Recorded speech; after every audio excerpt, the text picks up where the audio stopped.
Welcome back to the channel. I've been rebuilding the paths around my little Minecraft village, trying to keep things peaceful, unlike the stories we're about to dive into. And tonight's title, She Catfished Me for Revenge, Then Fell in Love. Yeah, that one hits hard right out of the gate. You won't believe this. She literally built an entire fake identity just to ruin his life, and then accidentally caught real feelings. The audacity is breathtaking. And let's be honest, there's something oddly satisfying about watching someone fumble their own revenge plan when karma steps in halfway through. They basically dug their own grave and then tripped into it. But that's just the first twist in a night full of betrayal, sabotage, and poetic justice. From emotional setups to petty takedowns, the chaos only escalates from here. Let's get into it, starting with the story of a guy who thought he found the perfect girl online, and instead met his worst nightmare. We met on a dating app, one of the slightly classier ones, where people post photos of dogs and books instead of gym selfies and mirror pics. Her name was Marissa. She had the kind of profile that made you stop scrolling. Funny bio, dog mom, big into hiking and sci-fi. Her first message was a Star Wars pun, and I was sold. From that point on, we talked every single day. I'm not the type to fall fast, but it felt easy with her. Our conversations weren't just flirty, they were thoughtful. She remembered little things I told her, always asked follow-up questions, and we joked like we'd known each other forever. Eventually, we started calling and FaceTiming, though the video always glitched. She said her phone was old and the camera was cracked. Fair enough. I didn't push it. I was just happy to talk to her. 3 months in, we were deep in it. We'd mapped out plans to meet. Weekend getaway in a cabin, full itinerary, down to what snacks we'd bring. I told my friends I'd finally found someone who got to me. Even my mum knew her name. And just when I thought I was about to step into something real, the entire thing cracked open like a rotten egg. She asked if we could talk, really talk, and said there was something I needed to know before we met in person. The call started normally, and then she hit me with it. I'm not who you think I am. At first I thought she meant something light, like her name wasn't Marissa or she'd used an old photo. Nope. It was way worse. She told me she'd created the profile on purpose, as a way to get back at me. For what? Ghosting her best friend 2 years ago after one date. That's when my stomach dropped. Turns out I had gone on a date years earlier with a woman named Amy. We had coffee, chatted a bit, but there just wasn't a spark. I didn't text back. I didn't think it was that deep. Apparently for Amy, it was. She had vented to her friend, and together they decided I was the villain in her story. Her best friend? Yeah, that was Marissa. And here's where it gets absurd. This girl didn't just make a fake profile to mess with me. She kept it going for 3 months. 3 months of shared playlists, vulnerable late-night talks, future plans, little gifts in the mail. And then she hit me with the twist of the year. I didn't expect to actually like you, but I do. She said it like it was a good thing, like I was supposed to be flattered. I couldn't even speak at first. I just stared at my phone, stunned. The sheer audacity of it, luring someone in under false pretenses, digging into my life, making me trust her, all for a stupid grudge over a 1-hour coffee date I barely remembered. Wow. This girl was living in an actual rom-com meets horror story and thought she was the protagonist. I blocked her immediately, every platform, deleted the app. I felt sick. It wasn't just betrayal.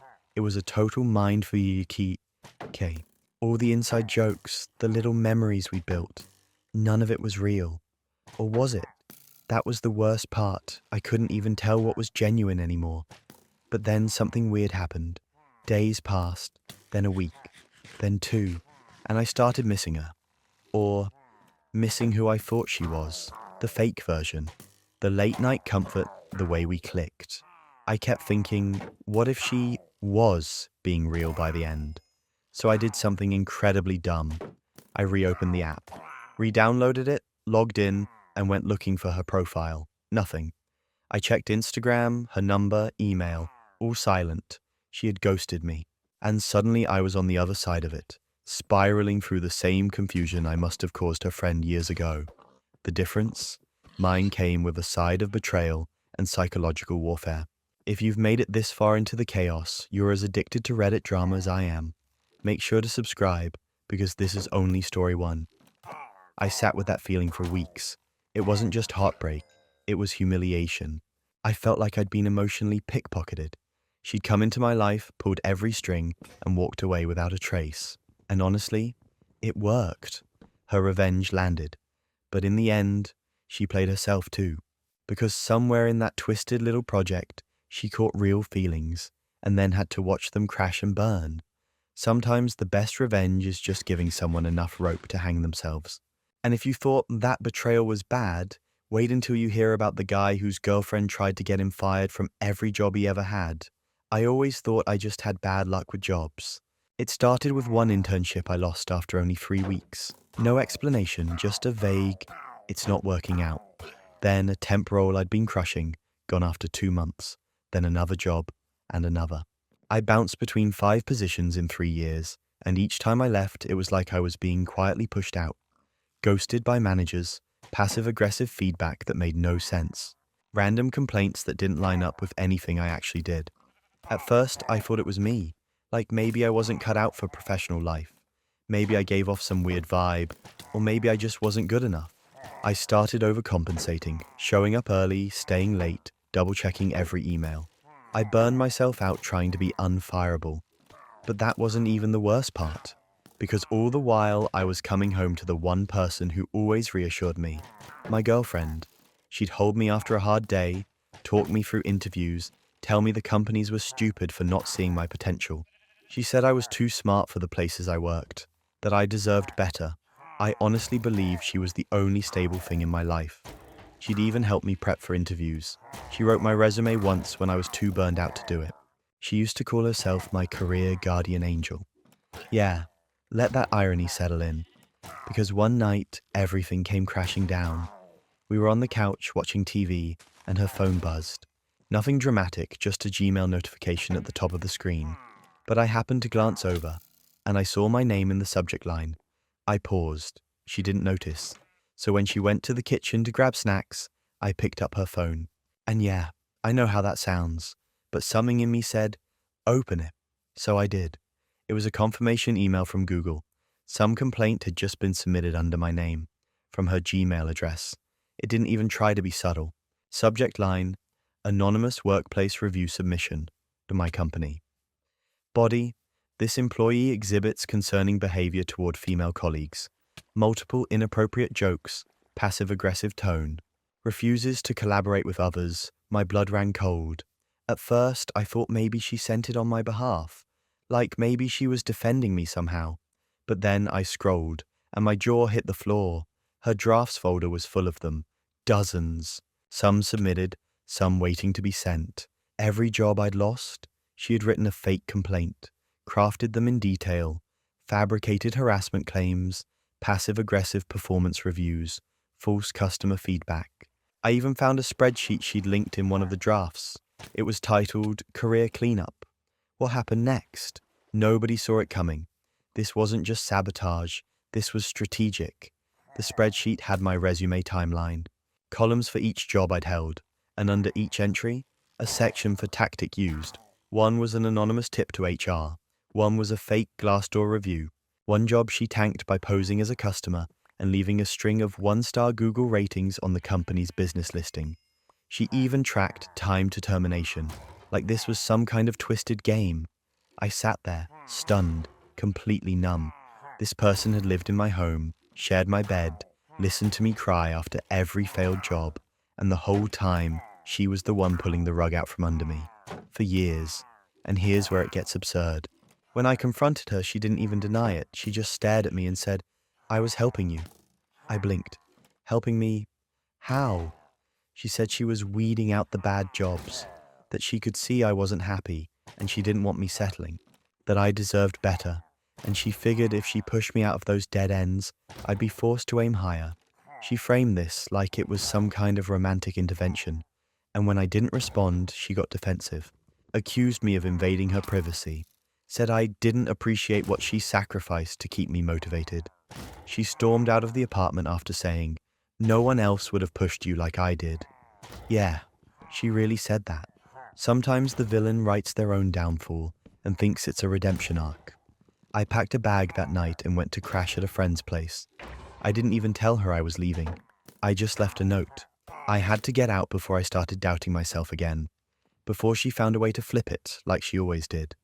The thing is, when you live under emotional manipulation for long enough, your baseline for normal gets warped. You stop trusting your gut. You start accepting chaos as just part of life. But once I was out, everything started making sense. I spent the next few months unraveling all the little ways she'd quietly sabotaged me. I found an old recruiter email that had been flagged as spam. Turns out she had access to my inbox and set up filters to hide certain messages. I had offers I never even saw. I started therapy. I told the whole story to my therapist in a shaky, ashamed voice, and she didn't even blink. She said this wasn't unheard of. Some people feel so powerless that they grasp for control in the lives of others, even the people they claim to love. I rebuilt from there, took freelance work, started small. Every job I kept quiet, used different contact information, slowly built my own network, one she couldn't touch. And after a year, I finally landed a full-time role again.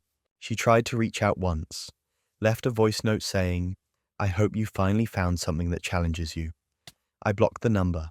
Sometimes being the reasonable person in an unreasonable situation makes you look like the bad guy.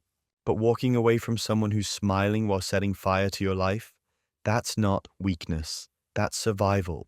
But if that wasn't twisted enough, get ready for the groom who found out 2 days before his wedding that his best man was in love with his fiancée. 2 days before my wedding, I woke up to a text that completely shattered everything I thought I knew. It was from my best man, my best friend since middle school. We'd been through everything together, breakups, college chaos, job searches, all of it. He was the first person I called when I proposed. He helped me pick out the ring. He joked he was going to roast me in his speech, and I told him he better. So when I saw a text from him at 6:37 a.m., I thought it was something stupid or funny. Maybe a last-minute tux emergency or a meme about cold feet. But then I opened it. It was a wall of text, no greeting, no build-up, just raw, emotional paragraphs about how he'd been in love with my fiancée for years, that he knew it was wrong, that he couldn't hold it in anymore. He said watching me marry her would destroy him, and that he needed me to cancel the wedding so we could talk about this like adults. I read it twice, 3 times, and I still couldn't process what I was looking at. The guy who had stood by my side through everything was in love with my future wife. That's when everything unraveled. I felt sick, like actual pit in your stomach, dry mouth, can't breathe, sick. I just sat on the edge of the bed staring at the screen while she slept next to me, and I had no idea what to do. For a minute, I actually considered not saying anything, just letting the wedding happen, pretending I never saw it. But how do you stand at the altar with your best man staring daggers into your back and know what that stare really means? I couldn't do it. I needed answers. So I called him. He picked up immediately. No, hey man, no pretending. Just silence. And then he said, "You saw it?" I asked him if this was a joke. Like, was he seriously trying to sabotage my wedding because he couldn't manage his feelings? And he said the worst possible thing. "I don't think she really loves you. I think she settled." That was the moment I snapped. I told him he was off the wedding party, not just as best man, off the invite list entirely. He begged me to reconsider, said he'd kept it in for so long, and that it wasn't fair to carry that weight alone. Yeah, well, guess what? That's not my fault. You don't get to weaponize your own heartbreak and dump it on someone else's wedding week. That's not love. That's entitlement. But that wasn't even the worst part. I didn't tell my fiancée at first. I was still trying to wrap my head around everything and didn't want to ruin her day. I thought maybe I could keep the chaos contained. But she noticed something was off that evening. I wasn't eating, I was distracted, and when she asked me what was going on, I finally just broke. I told her everything, read the text out loud, watched her expression the whole time. She didn't look surprised, she didn't even flinch, and that's when she quietly said, "Yeah. I know you ever feel your heart just stop mid-beat?" I asked her what she meant. She explained that she'd always suspected it. Said he gave her weird vibes sometimes, especially when we first started dating. That he'd make comments about how perfect we were and how I didn't deserve someone like her. She never told me because she didn't want to cause tension between us. And here's where it gets absurd. She said he once tried to kiss her, years ago, back when we'd only been dating a few months. She shoved him off and told him to never try that again. He apologized, swore it was a mistake, and begged her not to tell me. And she didn't, because she thought I'd lose my best friend over it. Well, joke's on her, I guess. I was stunned. She protected him, for years, because she thought it would save our friendship. Meanwhile, he spent the entire engagement stewing in silent resentment, probably planning this little confession as his last-ditch attempt. And I'm just sitting there like, was any of this real? Sometimes being the reasonable person in an unreasonable situation makes you look like the bad guy. But I couldn't help but wonder, if she'd told me years ago, could this have all been avoided? Or would I have just lost both of them back then? The wedding still happened. We kept it small, cancelled the speech portion entirely, and replaced the best man slot with my younger brother. No drama, no mention of the missing person. We smiled in our photos, danced through the reception, and everyone assumed it went off without a hitch. But inside, I was still spiraling. Because how do you celebrate one of the best days of your life when part of you is grieving the end of a friendship you thought would last forever? The truth is, sometimes people write themselves out of your story. You just have to let them. And honestly, the way he handled it told me everything I needed to know. He didn't confess out of guilt. He confessed because he hoped I'd throw it all away for him. They always think they're the exception, that their feelings outweigh everyone else's reality. But they're not. They're just another plot twist in a story that keeps moving forward, with or without them. Now compare that to this next guy, whose girlfriend ruined a 5-hour dinner he spent all day cooking because she just wanted stuffed crust. I spent 5 hours in the kitchen that day.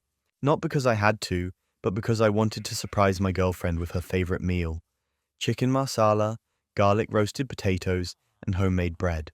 Not the quick kind either, like actual yeast-proofed bread. The kind you need for 20 minutes while questioning your life choices. I even picked up fresh thyme, which she always said made the difference. She'd had a rough week at work, so I figured, hey, why not go all out? Candles, music, the whole thing. I wasn't trying to propose or anything. I just wanted her to feel loved. And when she walked through the door, I expected a smile. Oh wow, this looks amazing. Instead, she barely glanced at the table, dropped her bag on the floor and said, "Oh, you cooked now. Okay, everyone has bad days." I asked if she was okay, and she said, "Yeah, I'm just not in the mood for whatever that is." Whatever that is, being the thing she literally once called her dream birthday dinner. I told her it was chicken marsala. She sniffed it, made a face, and walked over to the trash can. I thought maybe she was throwing something else away. Nope. She took the entire plate I'd just made her, garlic potatoes and all, and dumped it straight into the trash. Then she turned around and said, "I'm just going to order Papa John's. Want anything?" That's when everything unraveled. I stood there, still holding the serving spoon, trying to figure out if this was a joke. Like maybe she was hangry and being dramatic. But nope. She sat down, pulled up the Papa John's app, and started building a stuffed crust order, like she hadn't just nuked 5 hours of effort. I asked her what that was about, and she shrugged and said, "I told you I wanted pizza this morning. You just didn't listen, except..." She hadn't. I checked. I literally scrolled through our texts from earlier that day and showed her. No mention of pizza. She just rolled her eyes and said, "Whatever. This is why I don't ask you for things." Wow. This guy is living in an actual nightmare. I told her I wasn't going to eat anything, and she snapped, "Fine. Maybe I'll eat with someone who actually listens to me." Then she grabbed her phone, walked into the bedroom, and slammed the door. Now, here's where I admit something. I didn't follow her. I didn't try to make peace. I just stood in the kitchen for a long time, staring at the trash can, at the meal I'd made, at the little candle I'd lit, at the bread, still warm and fluffy. I sat down and ate it alone, and it was really, really good. But that wasn't even the worst part. An hour later, she came back out holding her phone and smirking. "You know what? I called Sean. He said he'd be happy to bring me pizza." Sean? Her ex. The one she swore was a mistake and never meant anything. She said it slowly, like she wanted to see how I'd react. Like she was daring me to get jealous. I didn't. I just asked her if she wanted to go eat with him, and she said, "Maybe I will." So I told her to go. Dead serious. No yelling, no drama. Just go ahead. She didn't expect that. She just stood there for a second, then scoffed, grabbed her purse, and left. And that was the breaking point, because once the door closed, everything felt quiet, peaceful. I cleaned up, put the rest of the food away, and sat on the couch with my own damn pizza. I even added extra garlic sauce just to spite her. Sometimes silence is the sharpest revenge. She came back the next morning acting like nothing happened. Hey babe, like we hadn't just time traveled to a red flag parade the night before. I didn't respond. She got defensive. So now you're mad at me for having preferences? I told her I wasn't mad. I was just done. She called me dramatic, said I was throwing away a whole relationship over dinner, and I said no. I'm walking away from someone who throws people out over dinner. It's funny how quickly people show you exactly who they are when things don't go their way. She didn't want a partner. She wanted a doormat who could cook. And when I stopped being that, she had no use for me. They always think they're holding the cards, right until they realize the table's gone. I never heard from Sean, by the way. Probably because she never actually called him. It was just another empty threat in a long line of emotional landmines she liked to plant. But this time, I didn't step on it. Sometimes, walking away quietly is the loudest thing you can do. And speaking of bad partners, wait until you hear about the mom who made her daughter sign a contract to repay half the cost of the family pool. At age 12. When I was 12, I asked for a pool, not a fancy one, just an above-ground blue plastic kind of deal to help survive the brutal summer heat. My best friend had one, and I thought it'd be cool to have a place to hang out with her. I didn't think it would turn into a $17,000 debt that haunted me through high school. But of course, my mum didn't just say yes or no. She sat me down like we were doing Shark Tank and gave me a full-on pitch about investment and shared responsibility. She said, if we get this pool, it'll be because you wanted it. And if you want it, you'll pay for it, eventually. I was 12. I thought that meant I'd help skim the leaves and maybe mow the lawn in return. I agreed. I was just excited. Big mistake. Because that one yes turned into a legal-style contract she typed up, printed out, and made me sign. She said it was just to teach me accountability.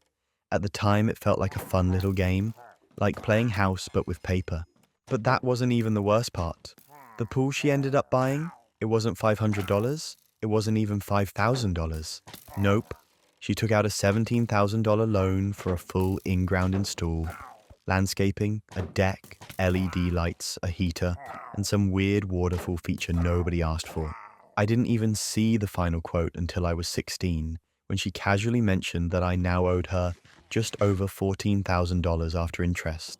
I thought she was joking. She wasn't. She had a spreadsheet. It listed principal pool cost, maintenance fees, water bills, and a line item called entertainment tax, because she said I used it to host birthday parties. And she'd been quietly updating it for 4 years. That's when everything unraveled. I asked her why she never told me the real cost when I was 12, and she said, because you said you wanted a pool, and I just made it happen. Now it's your turn to make good on it, I reminded her I was a literal child when I signed that contract. And she smirked and said, that's why we're starting the repayment now that you have a part-time job. Yep. She fully expected me to start paying her monthly from my high school smoothie shop paycheck. $300 a month, while I was trying to save for college. My dad? He had no idea this was happening. She told him the pool was a family gift and paid for it with a loan in her name. When I showed him the spreadsheet, his jaw hit the floor. And here's where it gets absurd. He tried to intervene, told her she was being ridiculous, that I wasn't legally responsible for a decision she made and financed without my knowledge. She screamed that I was a manipulator and twisting things, and then grounded me for showing him the spreadsheet. Let me repeat that. I got grounded for showing my dad the debt ledger. My mum created to charge her minor child for a pool. Sometimes being the reasonable person in an unreasonable situation makes you look like the bad guy. The moment I turned 18, I moved out. Not dramatically, no blowout fight, just quiet, focused packing and a car ride to my dad's place. He helped cover the deposit on my college dorm and told me, your job now is to live your life, not pay your mum's guilt bill. I still get emails from her. Subject lines like missed payment, now overdue, and reminder you agreed. She treats it like an actual loan, complete with made-up interest rates and red text. I don't respond. She tried to send one to my college RA once, claiming she had a court-backed agreement. She doesn't. But the embarrassment of having my residence assistant pull me aside and ask, hey, Do you owe your mum money for a pool? That stuck with me, and suddenly the whole plan fell apart, because the more she pushed, the more people around her started seeing how weird it was. Family members who used to take her side, they started pulling away. My aunt told her, you can't just drop a bill on a kid 6 years later and act like they're a con artist for not paying it. She didn't like that, so she blocked my aunt. Then she told Facebook that I was stealing from her and trying to ruin her credit by refusing to honor an agreement. No one bought it. Someone commented, you made a 6th grader sign a pool contract? And she deleted the post within an hour. She still thinks she's right. I've got a reminder set on my phone every June 3rd. Pool day. It's the day the construction started. I treat it like a joke holiday now. I buy myself something fun. Call it the freedom from debt that was never mine celebration. Sometimes people will ask me if I'll ever forgive her. And honestly, I don't think I'm even mad anymore. I'm just done. Some people raise kids, others raise debt collectors.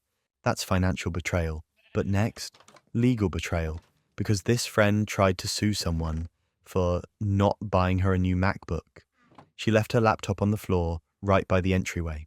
We were doing a group project for college and I came over to drop off some flash drives and notes. I didn't even see it.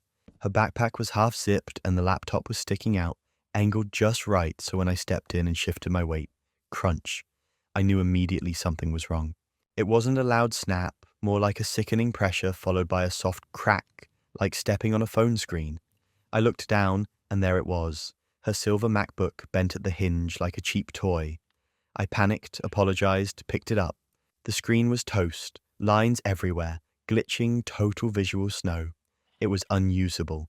She came running in, gasped, and looked at me like I had set fire to her childhood home.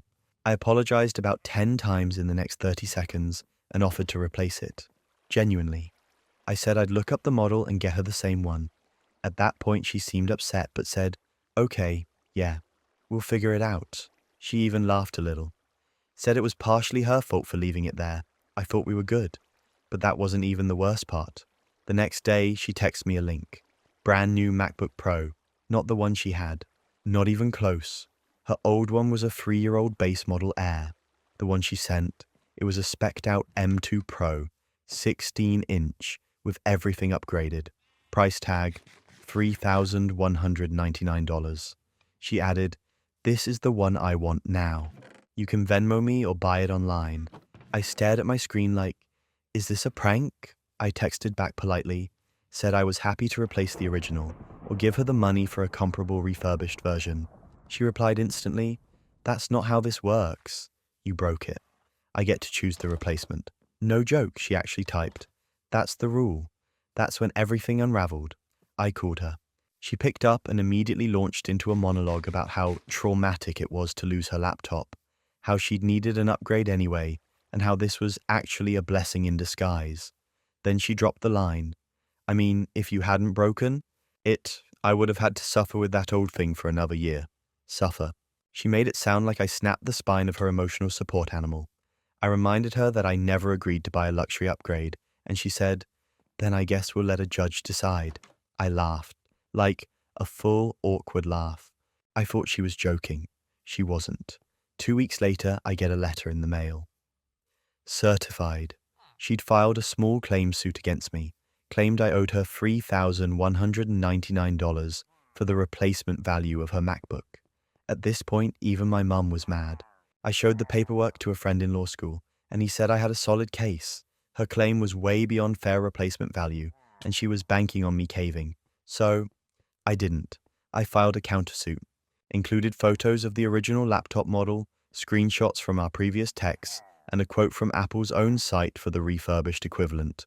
$1,299. Court date? Set.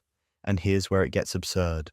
She showed up to court in heels, full glam, holding a Starbucks cup, like she was about to walk into an influencer brand meeting.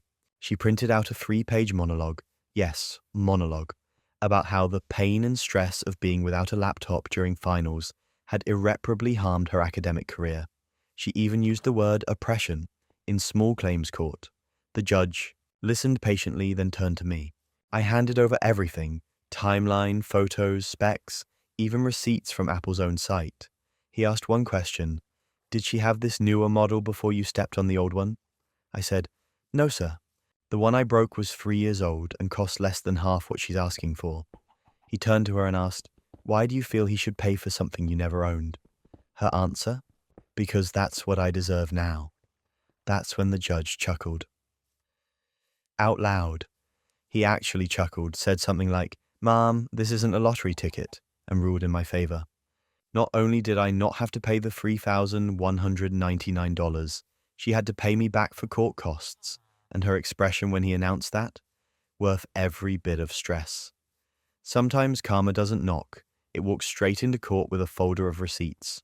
Afterward, she tried to make peace, said we could be friends again, now that it was all over.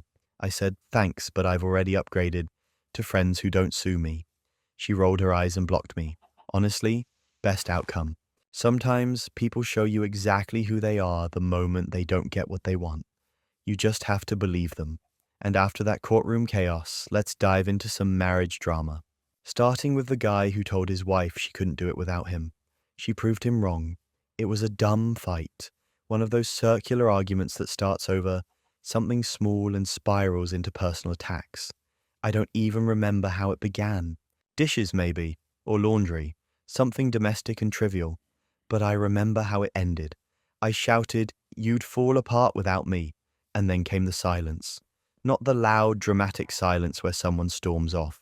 The kind that just drops everything cold. Her face didn't change. She just stared at me for a beat, then turned away and said, Okay. I figured she was letting it go, or cooling down. I didn't expect anything to actually change. But that's when everything unraveled, because starting the next morning, she went full ghost mode, but not in the way you'd think. She still talked to me, still made coffee, still came home from work, but suddenly I didn't have a single task.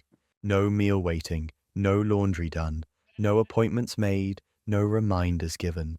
She didn't nag me, she didn't micromanage, she just let me handle everything.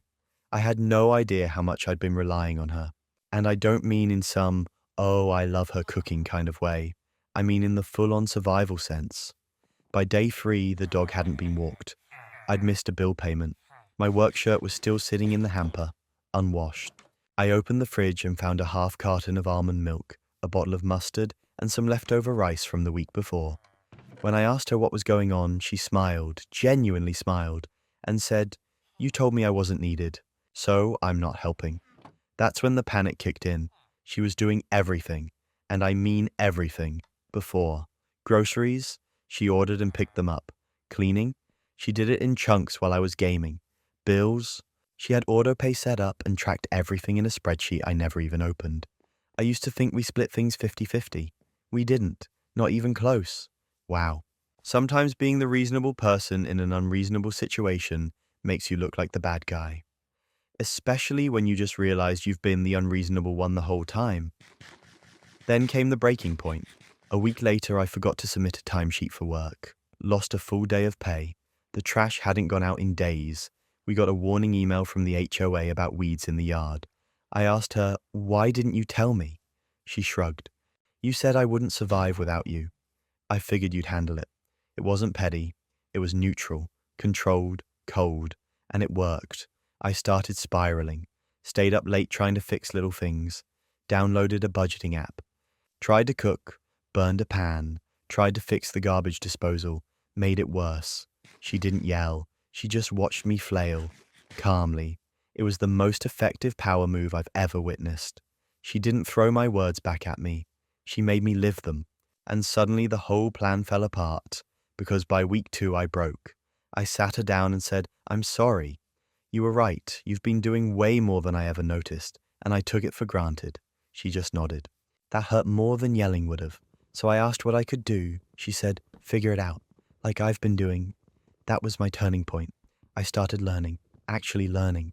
Made a cleaning schedule, started meal planning, took over the dog's vet appointments. I realized how little of our life I'd been managing, and how much she'd been holding up. Quietly, invisibly. She didn't do it for praise. She just didn't want things to fall apart. Sometimes people don't want recognition. They just want partnership. It took about a month before things felt even. Not fixed, not forgotten, but even. She still hasn't gone back to doing everything. And honestly, I don't want her to. I don't want her to have to. She didn't just prove me wrong, she proved she was already holding us both up. I told her she couldn't survive without me, and she showed me she already was. That's empowerment. But from empowerment to pettiness, the next guy demanded his girlfriend stop showering. Why? Because his mom's basement tenant complained. She works in a hospital, overnight shifts, 12 hours, on her feet the entire time. When she gets off at 7:30 in the morning, the only thing she wants is a shower and a few hours of sleep. Not a spa day, not even breakfast. Just hot water, clean pajamas, and silence, which should have been the easiest thing in the world to give her. But instead, I told her to stop showering. Okay, technically I asked her to hold off on showering when she gets to my place in the morning. But the reason? That's what really got me into trouble. My mom rents the basement unit in her house to a guy named Tim. Early 50s, perpetually annoyed, works from home. Tech support, I think. The kind of guy who treats morning routines like sacred rituals. And apparently, the sound of water running above his head between 8 and 9 a.m. was ruining his concentration. So he complained to my mom complained to me, and I, like a complete idiot, complained to my girlfriend. I said something like, "Hey, could you not shower right when you get here?" Tim says it wakes him up. She looked at me for a long second, not angry, just blank, then said, "Sure," and nothing else. At the time, I thought she was being understanding. Turns out, that was the moment she started mentally packing her bags. But that wasn't even the worst part, because she didn't push back. She didn't argue. She didn't call me out or try to defend herself. She just stopped coming over. Little by little, I noticed the shift. No more post-shift visits. No more breakfast together. No more nap marathons with her curled up beside me while I played games or worked on my laptop. It was like someone pressed mute on our relationship. I asked if everything was okay, and she said, "I'm just tired." That's when everything unraveled. I started realizing how many times she'd made my life easier without saying a word. How many times she'd stayed quiet when my schedule changed, or my roommates were noisy, or my mum barged in unannounced. She never once asked me to tiptoe around her. She just adapted. And I told her after a full-body, bone-deep shift in a hospital to delay a shower so a guy she's never met could keep sleeping in. Wow, this guy's living in an actual nightmare, and he built it himself. So I tried to fix it. I went to my mom, told her Tim could deal with it, and she pushed back. He pays rent. He has rights, I said. So does my girlfriend. She didn't like that answer. So I told her we'd be spending less time at her place for a while, and she said, "Fine. Just don't cause drama."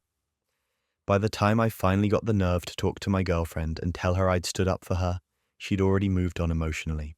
She thanked me, but said, "I've been rethinking how much energy I've been giving this relationship.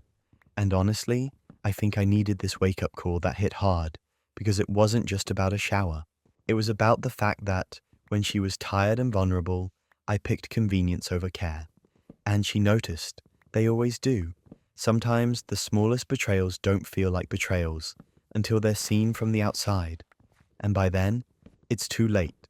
She didn't slam doors, she didn't yell, she just stopped showing up. And honestly, that hurt more than any argument could have. We stayed in touch for a bit, friendly, polite. But something was gone, and I knew it wasn't coming back. She used to tell me, "I just want to feel safe here." And I thought she meant physically safe. Turns out she meant emotionally. The safety of knowing someone has your back, even when it's inconvenient. Especially then. Sometimes you don't lose someone in a dramatic moment. You lose them in a hallway, at 8 a.m., when you tell them to put their comfort on pause for someone else's convenience. The next one is just as petty. A neighbor tried to destroy someone's garden for being too colorful. When I bought my little house at the edge of the cul-de-sac, I knew exactly what I wanted to do with it. The bones were solid, but the yard, boring, flat, patchy grass. No personality, so I decided to turn it into something whimsical. Soft pink siding, sky blue shutters, hand-painted planter boxes in yellows and lavenders. A little cottagecore escape right in the middle of beige suburbia. And honestly, it made me happy. That was the point. Except, apparently, my next-door neighbor took it as a personal attack. He came over before I even finished painting the shutters, arms crossed, face already scrunched like he'd tasted a lemon. "No, hello. Just, Is this going to be permanent? I said, yup, and offered him a lemonade. He declined, then muttered something about property values and stormed off. That was my first clue, but I figured once it was all finished, he'd get used to it. He didn't, but that wasn't even the worst part, because once I started planting wildflowers, daisies, some pollinator-friendly stuff, he went from grumpy neighbor to passive-aggressive nemesis. He left a typed note in my mailbox that read, "Your yard is an eyesore." Not everyone wants to live next to a cartoon, I laughed at first. Like, who does that? But it didn't stop. A few days later, I caught him spraying his fence on my side with some sort of sealant. I asked what he was doing, and he said, "Protecting my property from your rainbow mess." So I did the only rational thing. I made it worse. I called up my niece, who was 8 at the time and an absolute menace with a paintbrush, and we spent an entire Saturday painting the stepping stones in the front path. Each one a different bright color: turquoise, tangerine, lilac, lime. We added little bees and flowers and spirals. It looked like a board game threw up in the best possible way. And suddenly, people loved it. I started getting compliments from delivery drivers. Cars would slow down to take pictures. One woman actually stopped and asked if she could take graduation photos there. My niece called it the happy house. My neighbor, not so happy. He filed a complaint with the HOA, even though we don't have one. Sent an email to the city claiming I was lowering the tone of the neighborhood. Called me immature and attention-seeking on Nextdoor. I didn't respond. But I did add a few solar fairy lights and a hand-painted sign that said, "Welcome to the bloom." That's when everything unraveled. One morning, I walked outside to find my flower beds trampled. Not all of them, just enough to send a message. A clear, muddy footprint on the edge of one planter. I knew it was him, and he knew I knew. I filed a police report. They couldn't do much without a camera, but it was on the record. I installed 2 motion lights and a ring cam. And I left everything exactly as it was, crushed flowers and all, because I wanted him to see I wasn't cleaning it up for him. And that's when the tide started to turn. Other neighbors, ones who'd stayed quiet, started reaching out. Said they loved what I was doing with the place. One of them dropped off a pack of hand-painted rocks with smiley faces and ladybugs. Another gave me a seed packet with a note that just said, "Keep going." I started a little community garden box by the mailbox. A take one, leave one setup. Within a month, it was full of succulents, painted stones, seed packets, even a tiny ceramic frog. He stopped looking me in the eye after that. Wow. Sometimes the best revenge is just being so joyful, it makes bitter people uncomfortable. And here's where it gets absurd. One afternoon, I came home and found city workers standing near the property line, talking to him. Apparently, he'd tried to file a noise complaint against the wind chimes. He said they violated local decibel laws. The city worker just blinked at him and said, "Sir, they're chimes." After that, he gave up, still grumbles when I walk past. But now he mostly stays inside. And me? The garden's bigger. I added a butterfly bath, painted the mailbox pastel green. I still get strangers asking if it's okay to take photos. Kids love it. Old ladies call it cheerful. And honestly, it's mine. Every flower, every brushstroke, every stubborn, joyful inch. He hated my garden, so I made it bloom even louder. This neighbor drama is fun, but the next story is pure heartbreak. A woman spent her 21st birthday alone while her boyfriend partied without her. I had this whole plan for my 21st. It wasn't extravagant, no club, no huge party. Just a nice dinner at this restaurant I'd always wanted to try, a new dress I'd saved up for, and the people I cared about. Mainly him. We'd been dating for a year and a half. He knew how much this meant to me. I'd reminded him a dozen times. I even sent him the reservation link and texted, "Let me know what you're wearing so we can match," the night before. And still, he forgot. Well, not forgot exactly. He just made other plans.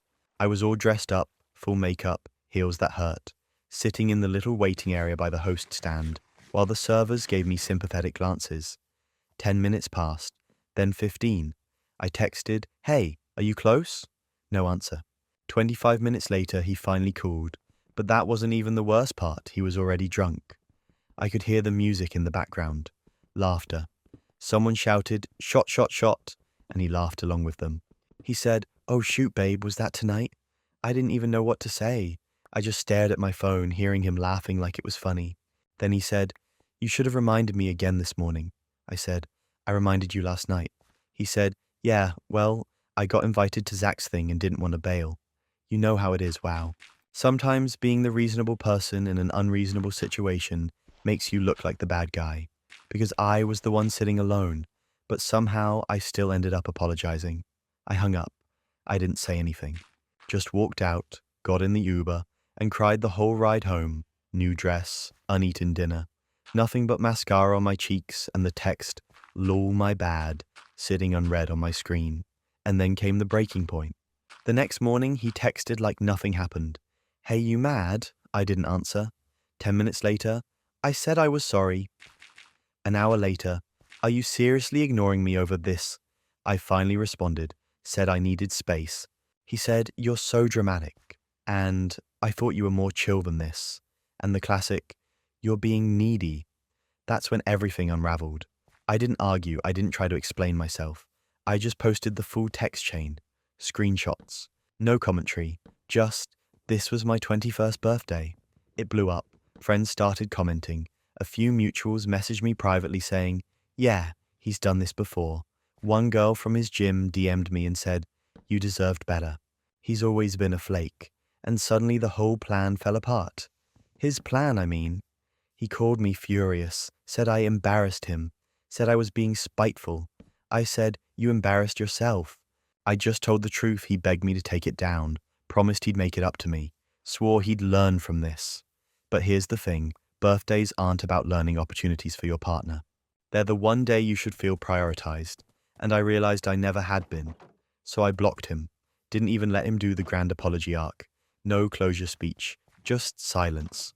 Sometimes the best revenge is just leaving them alone with their own reflection, because that dress, still in my closet. That dinner reservation, rebooked with my best friend. And my next birthday?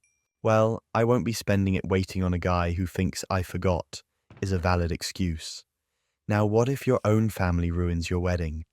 The next bride was forced to make her stepbrother best man, or face the whole family's wrath.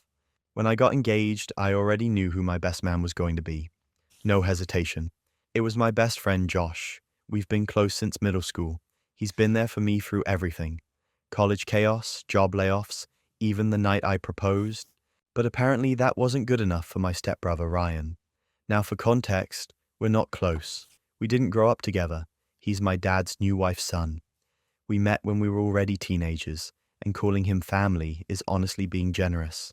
He's always been the kind of guy who thinks being loud makes him right, and being related means he gets a say in things that have nothing to do with him.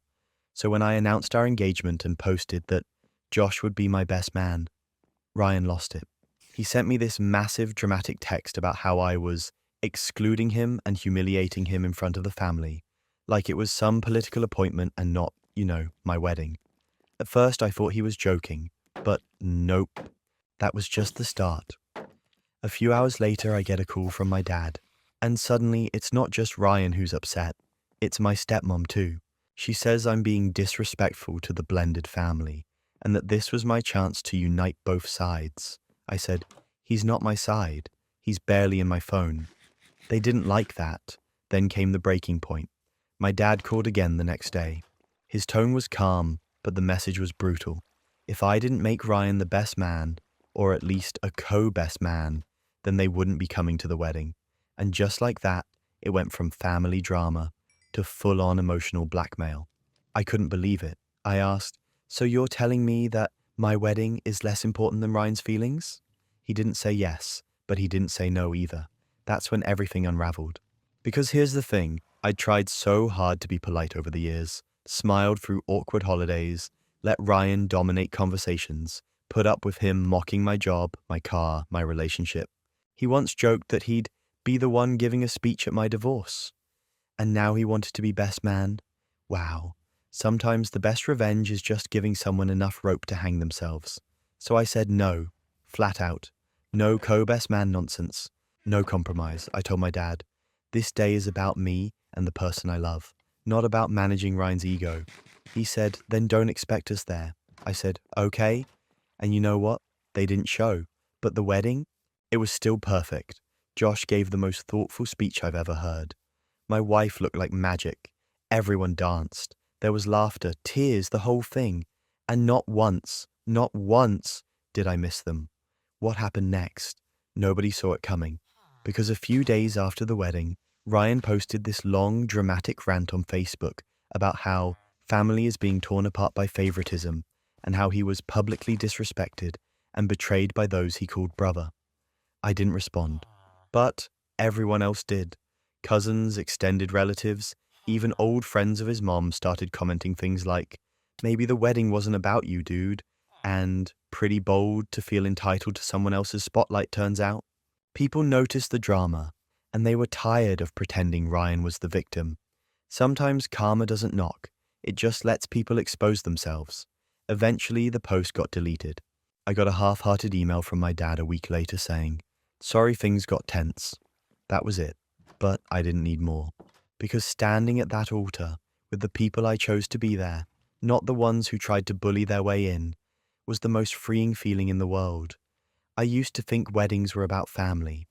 Now I realize they're about found family. The ones who show up without conditions, and Ryan, he can keep his tantrums. I've got better things to toast to. Family tension is rough, but how about living with a guy who quit gaming and became miserable to be around? When my boyfriend said he was quitting gaming, I didn't think it would be a problem. Actually, at first, I thought it was sweet. He said he wanted to be more present, that he didn't want to spend every evening zoned out in front of the console. I'd never asked him to stop. He played a reasonable amount.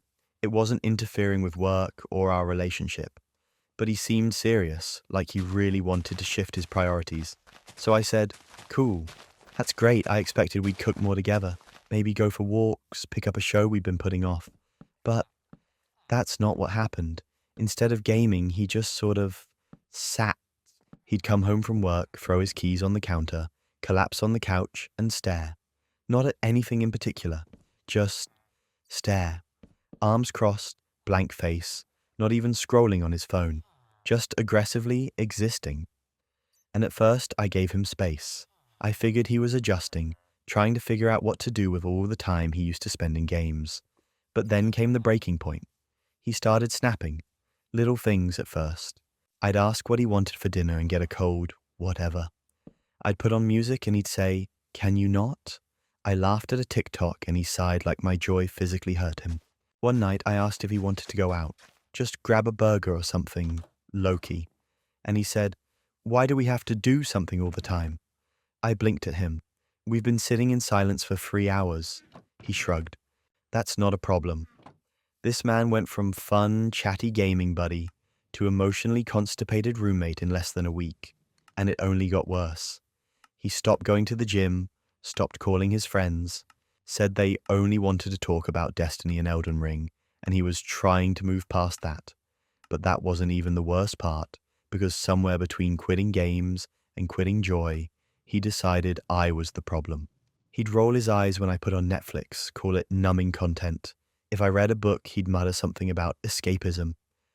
One night, I told him about a funny story from work, and he just stared at me.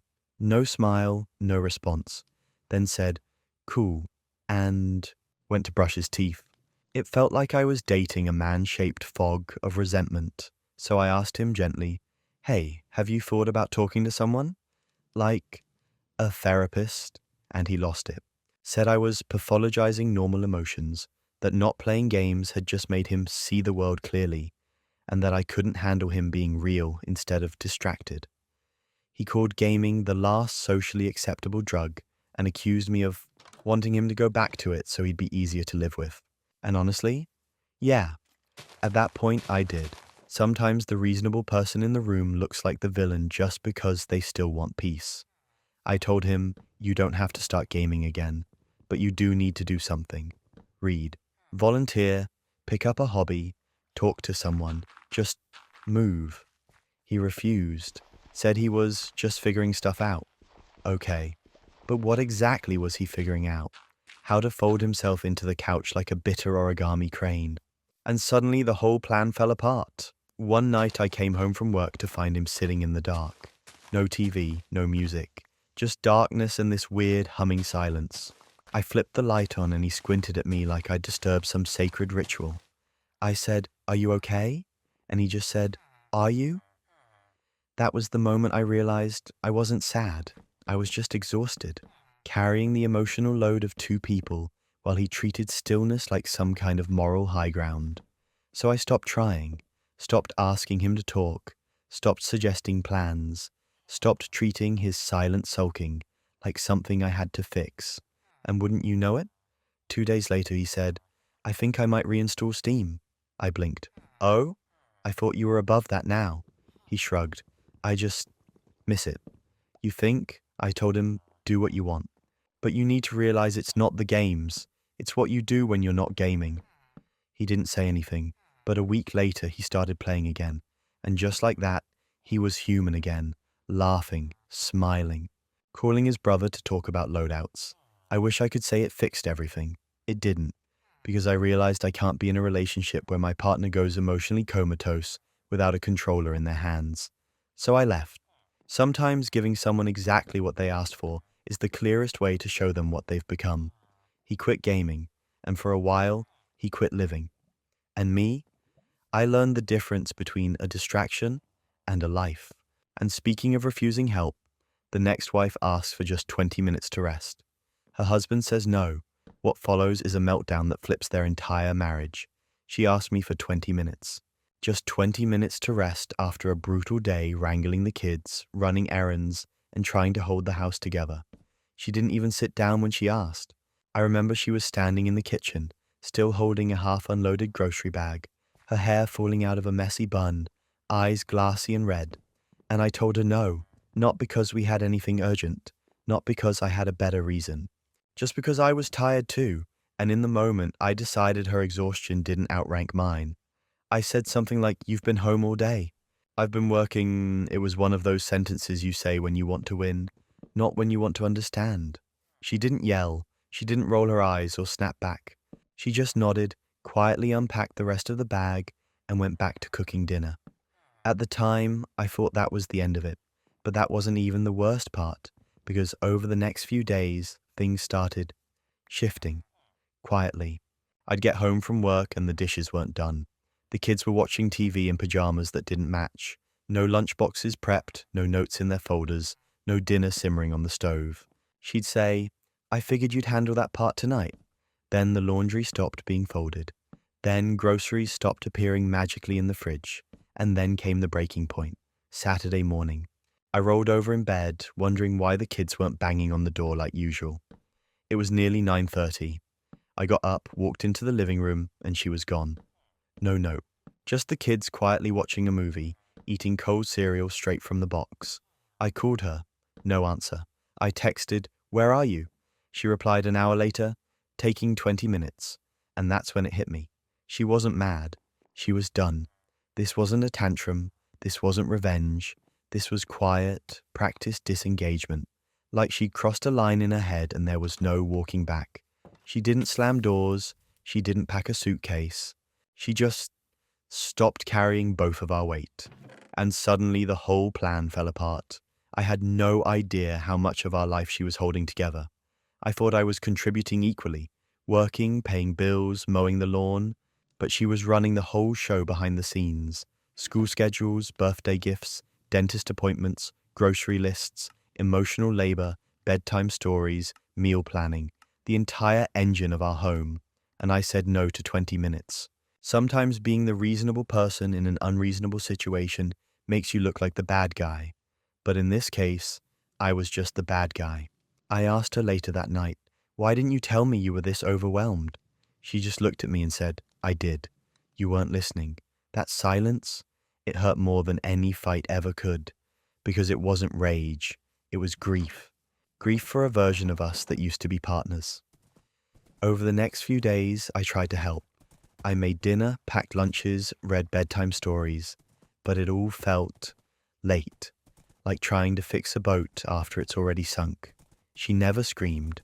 She never cried. She just handed me everything piece by piece until I realized she wasn't trying to punish me. She was setting herself free. Wow. Sometimes the sharpest revenge is silence. You don't always need a dramatic exit. Just the courage to stop making life easier for someone who refuses to see your worth. Eventually, I sat her down and apologized, not just for saying no, but for all the times I didn't notice how much she was carrying, for thinking my exhaustion mattered more, for treating her like the default parent. She nodded, said thank you, but she didn't promise things would go back to normal, because maybe they won't. And honestly, I don't blame her. What happened next? Nobody saw it coming, because a few weeks later she got a part-time job at a bookstore. Just a few hours a week, but it changed everything. She started smiling more, laughing again, making friends. She stopped asking me for permission to rest. She just did it. I've never been so proud or so ashamed. I learned something I should have figured out long ago. If someone you love asks for 20 minutes and your answer is no, you're not just denying them time, you're denying them respect. And sometimes that's all it takes to lose everything. Now let's flip the script. What if someone you love breaks your things and then expects you to apologize? When I tell people this story, they always assume I'm joking, like it has to be a meme or something. But I swear, this really happened. I went over to my friend Amanda's place for a catch-up dinner, and the next day, she charged me $12. Let me back up. Amanda and I have been friends since college. Not party together once a year, friends. We're cried on each other's couches during breakups, friends. We've shared hotel rooms, swapped clothes, covered each other's bar tabs. So when she texted, "Come over, I'm making pasta and garlic bread," it didn't feel like a transactional invite. We hung out, had wine, ate dinner, watched a movie. Chill night. Nothing fancy. I brought a bottle of wine and dessert from the bakery down the street, like I always do. The next morning, I wake up to a Venmo request. Amanda, $12. The note? Dinner. At first, I laughed, thought it was a joke. I even replied with, "LOL what?" She texts back, "Greater than, girl. I just can't keep feeding people for free. Groceries are insane lately. Hope you understand." And that's when everything unraveled. I stared at my phone, genuinely stunned. I've never been charged by a friend for food before, not even acquaintances. We cook for each other all the time. Who doesn't? That's just what people do. But apparently, Amanda had entered a new financial philosophy, one where every meal has an invoice. I replied something like, "Didn't realize this was a restaurant. Should I leave a Yelp review too?" She didn't think that was funny. She doubled down, said she was done being the free chef and that people always take advantage of her hospitality. Then she added, "You brought wine, but that was your choice." I didn't ask for it, wow. Sometimes the best revenge is just letting people talk long enough to show you who they are. But that wasn't even the worst part. I found out later, from another friend, that I wasn't the only one she'd sent Venmos to. She'd done it to 3 other people in the same week. One of them paid, one ignored it, and one, she blocked entirely when they asked if she was okay. So this wasn't a one-off. This was a system. Then came the breaking point. A few days later, she posted a story on Instagram. It was a screenshot of an article about inflation and grocery prices, with the caption, "If you're not helping cover dinner costs, you're not a real friend. Stop mooching off the people who cook." And I just logged off because, let's be honest, she wasn't trying to cover costs. She was keeping score, and friendships don't survive tally marks. I didn't respond to the Venmo. I didn't reach out again. I let the silence do what it needed to do. And you know what? I didn't miss her. Friendship isn't a transaction. If you can't feed someone without expecting reimbursement, don't invite them over for dinner. Say you're tired. Say you're budgeting. Say anything other than, "Hope you understand," while sending an invoice for noodles and sauce from a jar. She basically dug her own grave and tripped into it. Months later, I ran into her at a mutual friend's birthday. She said hi like nothing had happened. I smiled, nodded, and walked straight past her to the snack table. Because guess what? The chips were free, and the best part, they actually tasted better than the overpriced garlic bread she Venmo'd me for. But this next one, a girlfriend burns the chicken and gaslights her boyfriend into thinking it's fine. Until the ER visit. It started out as a simple dinner. Nothing fancy, just her cooking at home, trying out a new recipe she found online. I came over after work, already starving, and the apartment smelled incredible, like garlic and lemon and something sizzling. My girlfriend had this proud little smile on her face, saying, "I think this one's going to be your favorite." She plates it up and it looks good. Juicy chicken breast, some roasted veggies, rice on the side. I cut into it and right away something feels off. It's not even the texture, it's the sound. That squishy, undercooked squelch as the knife hits the middle. I pause, look at it again, and yeah, the center is pink. Like really pink. I quietly ask, "Hey, I think this might still be raw." She looks at me like I just kicked her cat. Greater than, "What are you talking about?" I followed the recipe exactly. I show her the piece. She shrugs and says, "It's fine." That's just the lighting. So I try to be gentle about it. I say I'm not super comfortable eating chicken that looks undercooked and that I've had food poisoning before. Her response? "You're being picky. It's perfectly fine. If you don't want to eat it, don't. But don't insult my cooking." Okay. Wow. Sometimes being the reasonable person in an unreasonable situation makes you look like the bad guy. So I don't eat it. I eat the rice and veggies and thank her anyway. She stays salty the rest of the night, making little jabs like, "Next time I'll just microwave some nuggets for you, Mr. Gourmet." But that wasn't even the worst part. Around 2 a.m. I wake up sweating. My stomach feels like it's trying to flip itself inside out. I'm lightheaded, nauseous, and 5 seconds later, I'm sprinting to the bathroom. I'll spare the gory details, but it was food poisoning. Full-blown, multi-hour stomach horror show. I text her from the bathroom. Greater than, "I think that chicken actually made me sick." No response. The next morning, I'm still wrecked. Missed work, called out sick, and felt like I got hit by a truck. She finally texts back hours later saying, "Greater than, I ate mine and I'm totally fine. You must have had something else earlier." Now here's the kicker. She didn't actually eat her full serving. I remembered that. She picked at the chicken, said it was a little chewy, and ended up tossing half of it away. But when I brought that up, she doubled down. Greater than, "Well, maybe your stomach's just weak. I've cooked chicken like that before and no one's complained." Then came the breaking point. I mentioned maybe she should invest in a meat thermometer, and she lost it. Called me condescending, said I was trying to control how she cooks, said I should just cook my own meals from now on if I think I'm such a food safety expert. I didn't even respond. I just sat there, pale and still recovering, wondering how we got here. Because let's be real, this wasn't about one meal. This was about accountability, and apparently she had zero interest in taking any. She never apologized, never even acknowledged that maybe she undercooked something. She just went on the offensive like my digestive tract was part of a personal vendetta against her culinary ego. And suddenly the whole plan fell apart. I started noticing this pattern. Anytime she was wrong, she had to find a way to make it my fault. Whether it was directions, miscommunication, or now salmonella, she never once admitted error. Eventually, I just stopped eating anything she cooked. I'd say I already ate, I'd volunteer to cook more often. And yeah, the distance started growing. Food safety aside, it's hard to be close to someone who refuses to see your side of anything, especially when your side involves not wanting to vomit for 6 hours straight. We ended things a few weeks later, not just because of the chicken, but because she served up denial, gaslighting, and blame like side dishes, and I was done swallowing it. Sometimes the best revenge is just leaving the table. Now imagine this, you accidentally let one rip on a Zoom call, and your boss hears everything. I work remotely, which means 90% of my day is sitting in my kitchen/office, attending meetings that could have been emails, nodding politely while secretly reheating coffee, and pretending I haven't been in sweatpants for 3 days straight. So this one morning, I'm on a pretty uneventful weekly sync call. Cameras off, everyone muted except the person droning on about quarterly targets. It's the kind of meeting where no one really needs to be there. We're just there so no one accuses us of skipping it. I figure, hey, I'll multitask. So I start wiping down the counters, chatting to my cat like he's a tiny coworker who also hates Mondays. At one point I say, "Well, buddy, looks like we're the only ones actually working around here." Then I feel it. That unmistakable gurgle. That pressure. And in the comfort of my assumed silence, I let one rip.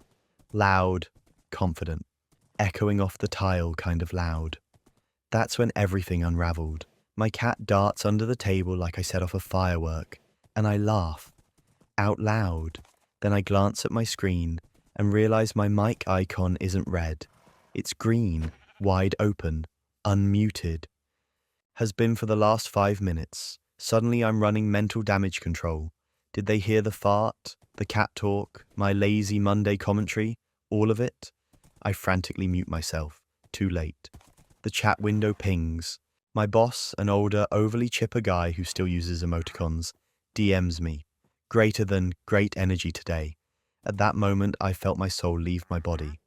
I spend the next hour in a spiral of cringe, wondering how many people heard it, if someone clipped it, if I'll be immortalized in the company Slack channel as fart guy. I'm sweating, can't focus, totally paranoid. And then came the breaking point. At the very end of the meeting, someone unmuted and said, "Hey, whoever had the cat commentary, your assistant sounds adorable." So not only did they hear the fart, they heard the conversation that led up to it. I wanted to crawl into a drawer and close myself inside. But here's the thing. The next day, nothing. No teasing, no Slack jokes, no weird stares on Zoom. Just normal work life, like it never happened. That's when I realized everyone's embarrassed about something on remote calls. We've all heard a toilet flush, a toddler scream, a partner walk by in a towel. The fart? It's barely top 10. Still, I learned two very important lessons. 1. Always check your mic. 2. If your cat looks scared, you should be too. Sometimes the best revenge is just muting yourself. Okay, time to clean up the mess with one final story of karmic closure. We were together for 3 years. The kind of relationship that feels like a second skin. Comfortable, lived in, familiar. I thought we were solid. We talked about moving in, maybe even marriage someday. Then she cheated, blatantly, and somehow still managed to flip the narrative and pin everything on me. She told our friends I was emotionally distant, said she felt neglected, even claimed I made her cheat by being cold and detached. It was like watching someone rewrite your life story with themselves as the tragic hero, and people bought it, at least at first. That's what stunned me the most. The silence. Our mutual friends just nodded along, stopped texting. A few even ghosted me entirely. I didn't fight it. I didn't expose her. I didn't make a dramatic Facebook post or send out receipts. I just left. And for a while it haunted me, that unfairness, that everyone thought I was the villain when all I'd done was trust the wrong person. But I held my silence and started over. Therapy, new job, new city, clean slate. She became a chapter I refused to reread.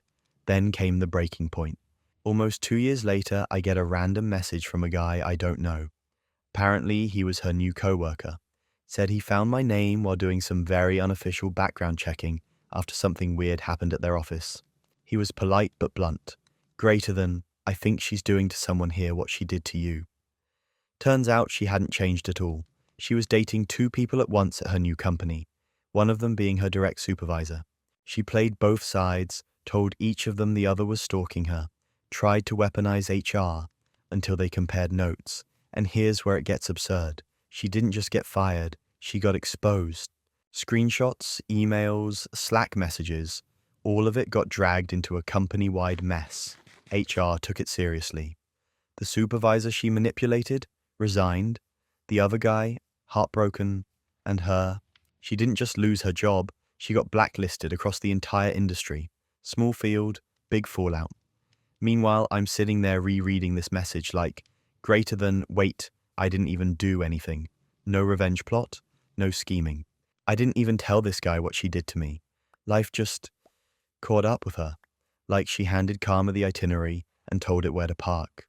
Honestly, it was the most satisfying kind of closure. Quiet, unearned. I didn't need to raise my voice or prove my innocence. The truth had a way of drifting to the surface all on its own. Sometimes the best revenge is just giving someone enough rope to hang themselves. And our final story? The wholesome one you need before bed.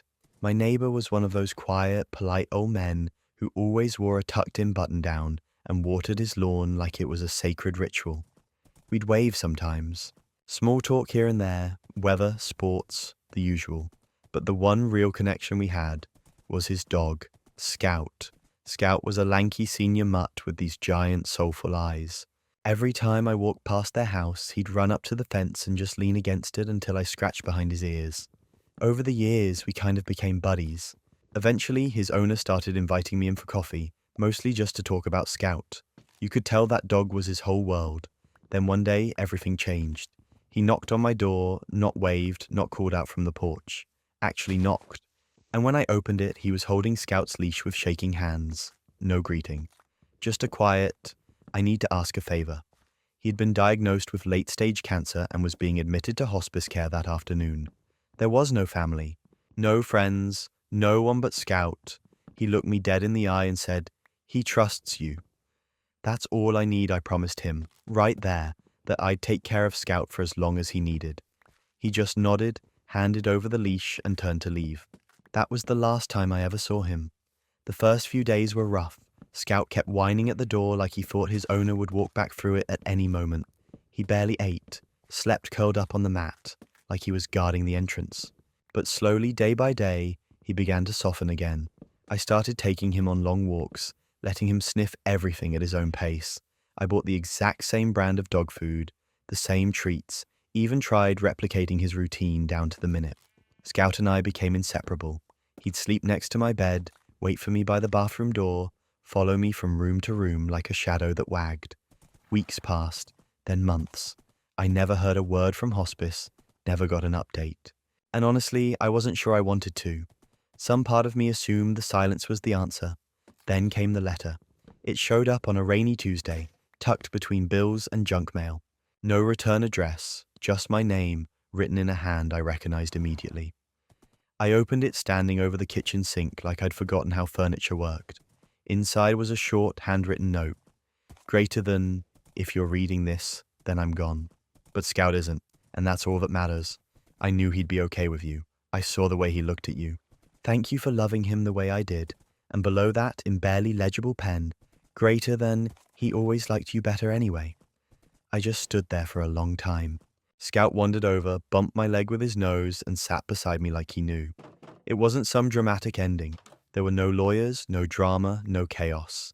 Just a quiet kind of trust passed from one person to another, like a relay baton made of fur and unconditional love.